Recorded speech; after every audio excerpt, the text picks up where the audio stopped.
Bom, sempre acontece um probleminha, né? Vou falar então, eu trabalho mais na parte de infraestrutura, né? Ele já apresentou nós. O Leandro trabalha mais na área de programação. Então a gente vai falar sobre esse desafio que a gente teve, né? Na verdade, a gente faz parte da equipe que fez essa implementação. Tem mais pessoas que trabalham lá que fazem parte, né? A gente gostaria de agradecer a UX por ter proporcionado a gente vir até aqui para fazer essa apresentação e os membros da Associação Python Brasil. Bom, isso aí é um blá blá aí que ele já falou, né? Falar um pouquinho da UX para falar sobre o público que a gente tem que atender. Então, são 14 unidades de ensino, 37 mil alunos, 1.370 professores, 1.845 funcionários e em torno de 5 mil computadores. Então, esse é basicamente o público que vai ter que a aplicação vai ter que suportar. A UX e o Python. Bom, a UX já usa desde 2001, a gente tem o website, ele é feito em Zope, tem a parte da graduação online, ela é em Plone, e a gente adotou o Django em janeiro de 2007, e tem uma equipe de desenvolvimento de mais ou menos 8 pessoas, né? E o apoio institucional no uso de software livre, né? A gente procura sempre fazer com software livre para não ficar dependendo de licenciamento, etc. Falar um pouco então do portal do UX Virtual. Ele vai prestar serviços de graduação, pós-graduação, pesquisa, a matrícula online, então por isso que ele tem que ter é um serviço muito importante, tem que ter uma alta disponibilidade, além de ter uma excelente performance. A biblioteca e o ambiente virtual de aprendizagem, né? Esses são os principais serviços. Tem muito mais ainda, né? Na verdade, a gente botou a casca, a casca que seria a parte primária em Django, alguns aplicativos em Django, mas tem aplicativos em Plone, aplicativos em Zope, tudo unificado nesse portal. Algumas tecnologias empregadas, então. O Django, né, o próprio Django.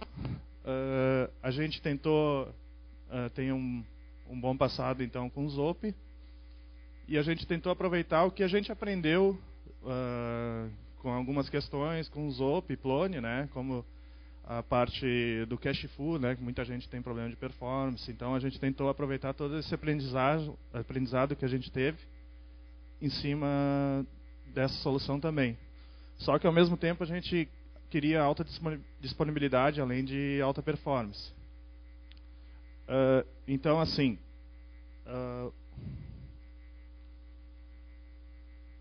Squid, a gente está usando Squid por enquanto, né? A gente viu umas outras palestras aí, de repente abriu os olhos para nós. A parte de alta disponibilidade, a gente está usando o LVS, o Linux Virtual Server, para quem não conhece. O OpenLDAP, a gente também tem redundância nele, a gente está usando a última versão 2.4, então tem mais de um master do LDAP para a parte da autenticação. O monitoramento, porque o monitoramento também é importante na parte de disponibilidade, então a gente está usando o Nagios para fazer esse monitoramento. O Bacula é nosso software de backup.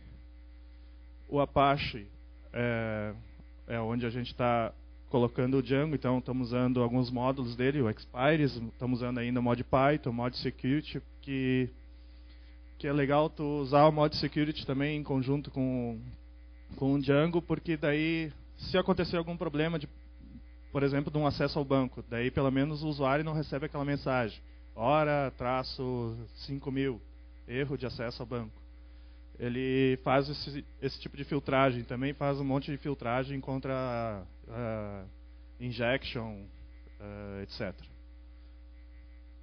Não faz tudo, né? Mas faz boa parte. Aqui é um desenho aproximado da estrutura. Eu queria apontar com a caneta aqui, mas ela não funcionou, deve ter acabado a pilha na hora. Aqui vocês podem me dizer, bom, vocês têm o proxy 1, proxy 2 ali, redundante, mas tem um switch só e um firewall, né, que seria os pontos de falha. Aqui. Obrigado. Que seria o ponto de falha. Bom, o Firewall a gente está estudando, como é uma estrutura em BSD, esse Firewall a gente está estudando para botar com Carp para fazer a redundância, mas por enquanto a gente tem plano de contingência para esses dois equipamentos. Tem equipamentos prontos lá que seria só ter que ter intervenção, e são coisas que não dão problemas. Aqui nós temos o Proxy 1, o Proxy 2, é isso aí. Estão conectados com um cabo cross, que fica monitorando entre eles com o Heartbeat e fazendo balanceamento de carga através do LVS. E aqui nos back-end a gente tem vários servidores Django, Plone, obrigado aí. Aqui a gente botou só 4 servidores, mas essa estrutura é muito maior que a gente tem, né? A gente tem outros serviços lá que também é disponibilizado pelo UX Virtual. Mas basicamente aqui tu pode botar, por exemplo, o serviço da matrícula no servidor 1 e no servidor 2. Daí o proxy aqui detecta automaticamente se um deles saiu fora do ar. E aqui também ele faz a redundância. Eu vou explicar com mais detalhes como é que funciona. Então, assim, o LVS. O LVS nada mais é que um IP virtual que fica no primário, né, que no caso aqui seria o Proxy 1. E quando vem o acesso para esse primário, ele faz balanceamento de carga entre as duas máquinas com round robin. Manda para um, manda para outro. Né? E quando a máquina 1, por exemplo, cair, acontece o failover e esse IP passa para o próximo. O Heartbeat faz isso automaticamente. E o failback é quando o Proxy 1 volta no ar. Ele daí tem que voltar tudo automaticamente também. Eu também posso parar o serviço, só o serviço do Squid aqui, por exemplo, né, no meu proxy reverso, que o outro vai detectar e vai continuar funcionando. Aqui a parte do Squid, muita gente falou mal aí dessa parte de configuração. Eu, particularmente, não tenho nenhum problema, mas com Cache Peer, estamos usando o Squid 3. Então, aqui eu estou definindo 2 servidores, que seriam meus servidores Apache com Django. E fazendo round robin. Aqui, então, eu estou permitindo o acesso ao site 1.domínio.com para esses servidores. Se um desses servidores sair fora do ar, ele também faz o failover automático. E o failback também. Aqui uma parte de monitoramento com o Squid RRD. A gente consegue acompanhar o número de conexões que tem por segundo, né, uma média de 5 minutos, que eu faço a varredura a cada 5 minutos. E uma coisa importante também é o índice de acertos do cache. Então, se a gente conseguir maximizar esse número de acertos, a gente vai diminuir a carga dos servidores de back-end. E aqueles servidores de back-end eles ficam escondidos, não ficam expostos para a web direto. A única maneira de acessar aqueles servidores do back-end é através desse proxy. Aqui um pouquinho de file descriptors que ele abre e tal, né? Pode ver que o uso ele aguenta bem. A gente teve picos lá de acesso e não teve problema nenhum com essa solução, pelo menos até agora. Mas a gente está estudando, vamos ver se vamos botar o Vanish ou não, né? Por enquanto não teve necessidade, né? Está dando conta. Aqui o número de objetos que ele está guardando em cache, né? E o uso de CPU, está usando 2% de CPU, o pico dele. Né? Então, ainda tem bastante coisa sobrando. Bom, o Jerônimo apresentou então a estrutura do portal que a gente implementou lá para atender aquele público que ele falou ali no início. A gente tem um pico bastante grande, principalmente nos horários de aula, né, no vespertino e noite, que é onde os professores eles disponibilizam material e os alunos entram, pegam aquelas apresentações e tal, para fazer acompanhamento das aulas, é onde a gente tem o maior pico, né, do acesso ao portal. Então, algumas coisas que a gente adotou lá no Apache, né, foi o uso do mod deflate, que ele é um módulo para fazer compactação, né, gzip. Então, a gente exclui ali alguns arquivos que a gente não quer compactar, por exemplo, exe, zip e tal, que já são arquivos compactados. Então, a gente tirou esses tipos de arquivos da compactação. E o expires também a gente utilizou para setar os cabeçalhos de arquivos estáticos, né? Por exemplo, imagens ou textos CSS. Então a gente põe lá, por exemplo, imagens, um tempo de expiração de 3 dias, ou no CSS 2 dias. Então a primeira vez que a pessoa entra no portal, ela vai fazer a carga dos arquivos estáticos e num segundo request e tal, numa segunda URL, isso já vai ficar no cache do browser. Então diminui bastante a carga no servidor de aplicação. E o Mod Security, o Jerônimo também falou, que é um módulo para evitar alguns tipos de ataques no site, né? Por exemplo, SQL Injection e tal, não tem muita necessidade com Django, né? Porque, mas ele faz tem várias regras lá para evitar alguns tipos de ataques ao site. Bom, lá no Django, então, algumas coisas que a gente precisou fazer para aquela estrutura que foi apresentada. Então, a gente tem aplicações que elas estão rodando em mais de uma máquina. Por exemplo, a aplicação matrícula lá, ela está rodando num servidor lá no Django 13 e no 4, por exemplo, daquela imagem que foi apresentada. Então, quando chega uma requisição lá, o que acontece? Uma hora vai para... O Squid manda uma hora para a máquina 13 e uma hora para a máquina 4. Uma hora para 13 uma hora para 4. Ele vai fazendo um balanceamento de carga. E, para isso, a gente precisou centralizar, né, compartilhar a sessão das aplicações entre todos os projetos Django. Em cada máquina daquelas, no Django 1, Django 2, 3 e 4, a gente tem vários projetos rodando em cada máquina. Por exemplo, lá no 1 tem 3 ou 4 projetos Django, no 2 tem mais 3 ou 4 e alguns redundantes também do primeiro, né? Como eu falei, tem uns que rodam em 2 servidores. Então, como a requisição, uma hora ela vai para uma máquina, uma hora vai para outra, e a pessoa sai de um site... Está lá na matrícula, ele vai para ver o currículo dele, por exemplo, tal, é um projeto diferente, então ele chega lá, ele já está autenticado, né? Ele não vai precisar ficar se reautenticando toda vez que ele entra e sai de um portal.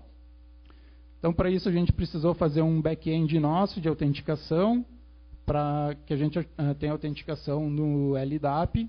Então, todos os projetos eles usam o mesmo back-end, para ter essa flexibilidade de usuário sair de um portal para outro, né? Ele tem que ter a mesma autenticação, e para que esse single sign-on, né, que ele não precisa se reautenticar em nenhum dos portais, ele entra a primeira vez, depois vai em todos os portais sem precisar reautenticação, já calculando os grupos deles e tal.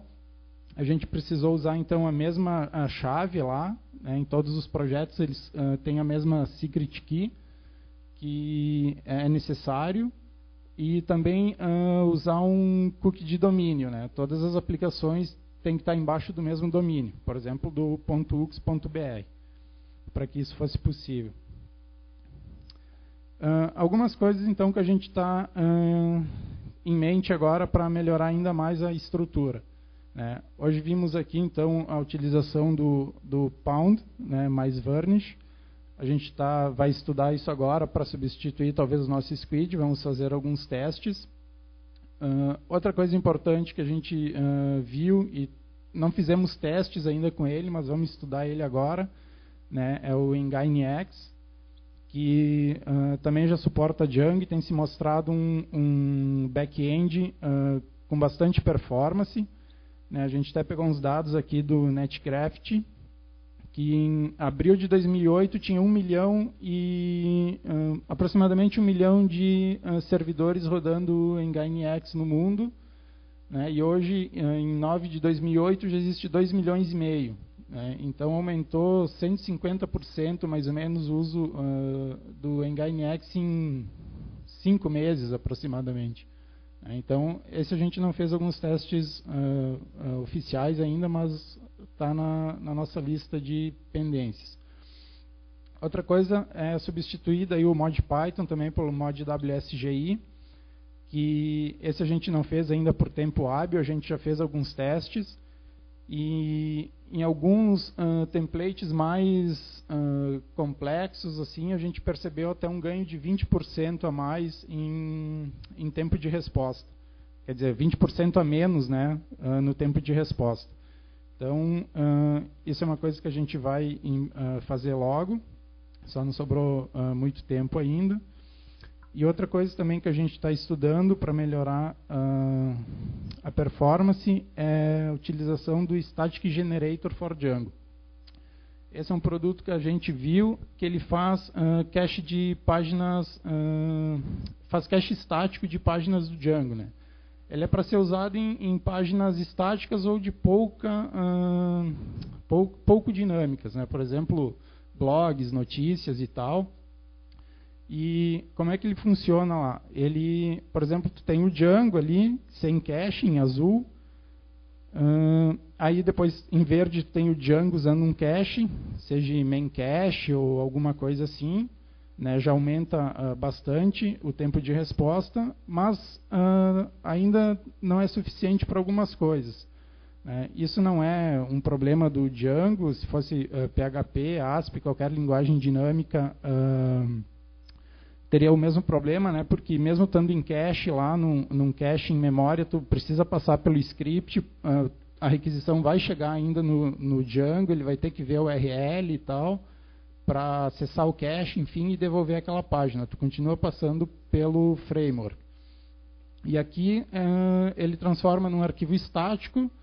Então, a primeira vez que a página é acessada, ele vai lá, vê que não existe aquele arquivo no file system, manda a requisição para o Django, gera a página, grava ela no file system, e a partir da segunda requisição, o Apache já devolve a página diretamente do file system, sem passar por sem passar novamente pelo framework. Por exemplo, daí nos blogs, tu tem um blog lá, ele fica a página estática até o momento que um novo post ou alguma coisa assim seja feito. Aí tu integra ele com os signals do Django. Então, no momento que a pessoa faz um novo post, alguma coisa assim, ele vai lá e apaga aquele arquivo que está no file system, que já está lá cacheado, e faz a inserção, então, do post ou da notícia. Alguém que tem administração insere uma nova notícia e gera novamente a página com a nova notícia que foi adicionada. Então, e a partir daí, os próximos requests já vão carregando a página estática novamente. Né? Então, com esse a gente fez alguns testes e realmente o desempenho é muito superior, né? Porque a maioria dos back-ends, eles são feitos para servir, realmente a maior performance deles é para servir conteúdo estático, né, onde eles têm o melhor desempenho. Então, esse gráfico a gente pegou lá do site mesmo, do Static Generator, mas a gente fez teste realmente, tipo com Django, a gente conseguia num template mais ou menos 30 requests por segundo, 40, alguma coisa assim. Usando o cache, a gente já conseguiu quase 300 requests por segundo. E com estático, então, foi para quase 3.000, né? Aumentou muito o tempo de resposta.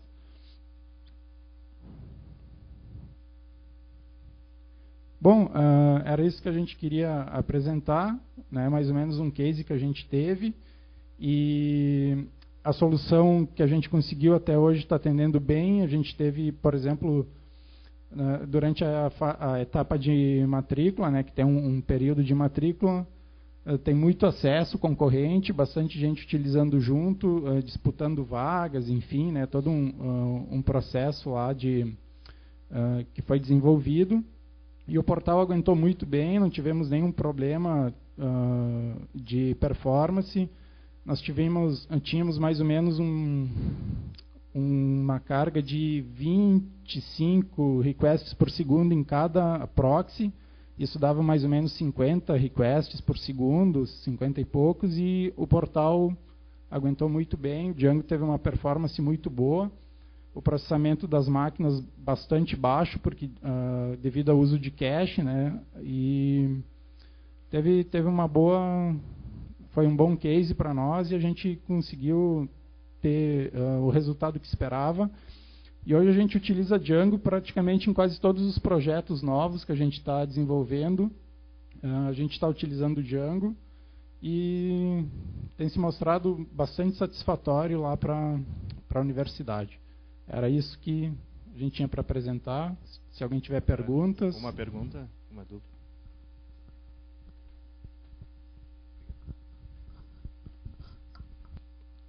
Depois que usou o State Generator, você não pode ter nenhuma ação tomada dinamicamente, certo?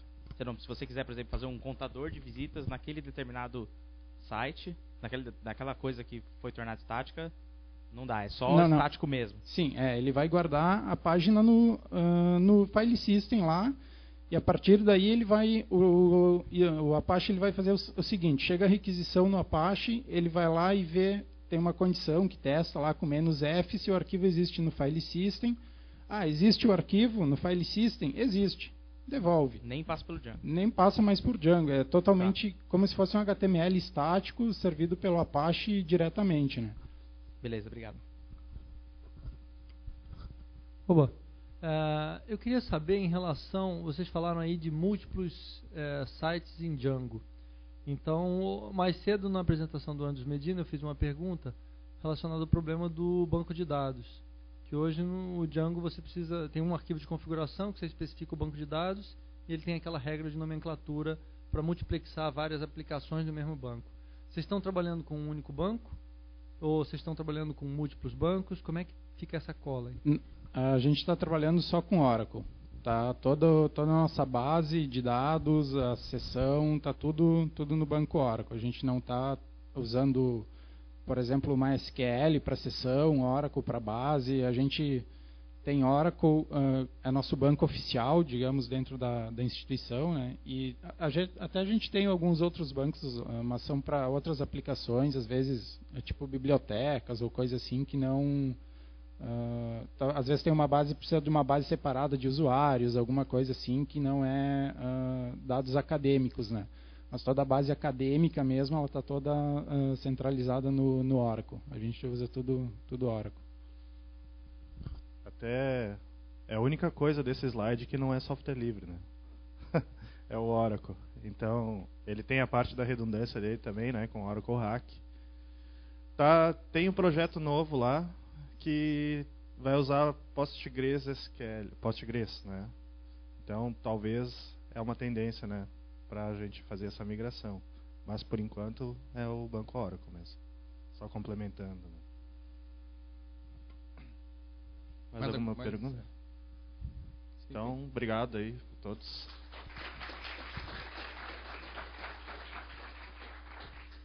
Só mostrando aqui a cara do UX Virtual. Esse é o portal.